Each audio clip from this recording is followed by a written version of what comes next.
À la fin du mois de juin se dérouleront ici sur l'Isère les championnats du monde de canoë et kayak de descente. Et ici, nous sommes sur le site d'arrivée et ce poteau et ce cap serviront à accrocher la banderole d'arrivée.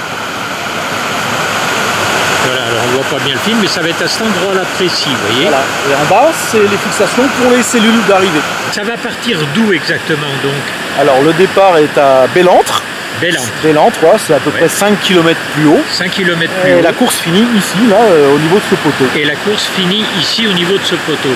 Alors, ça part de Bellentre. Alors, ça fait combien de kilomètres? Comment ça marche au niveau rivière? Ça fait donc au niveau rivière. Donc c'est une course contre la montre. Une course contre la montre. Voilà, les compétiteurs partent espacés de 30 secondes. Espacés de 30 secondes. Voilà, donc ils partent les uns à l'autre. C'est une course chronométrée. Oui. Alors des compétiteurs plus rapides peuvent rattraper le compétiteur qui est devant. Il se peut qu'un athlète double un autre. Et dans ce cas-là, celui qui est rattrapé doit laisser passer l'autre. Passer on peut se faire doubler, dit. On peut se faire doubler, tout à fait. J'ai vu ça à l'entraînement l'autre jour, je me disais, tiens, ils sont tous espacés, puis là, il y en a deux. Là, oui, alors à l'entraînement, des fois, ils partent un peu ensemble, mais au niveau des courses, il y a un départ toutes les 30 secondes.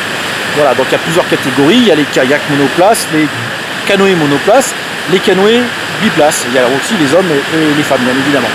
Pendant la course, il y aura quand même moins d'eau que ça. Là, la rivière est un peu haute, suite à ce que je disais tout à l'heure, la fonte des neiges, un petit peu d'orage, mais le débit sera assuré parce qu'il y a, par EDF, il y a un barrage à l'amont, donc il y aura un débit de 25 mètres cubes par seconde pour les courses classiques, parce qu'il existe aussi les courses sprint. Et là, ce soir, on a un débit aux alentours des 50 mètres cubes par seconde. Donc le jour de la course, on sera sur un débit de moitié de celui-ci. Voilà, et pour vous donner un ordre d'idée, donc l'année dernière, au moment des championnats de France, les meilleurs athlètes ont réalisé le parcours donc en kayak homme, donc qui est l'embarcation la plus rapide. Le parcours, je crois que le meilleur temps, c'est 13 minutes et 47 secondes. Ah oui, ça va vite. Ouais, ça va vite.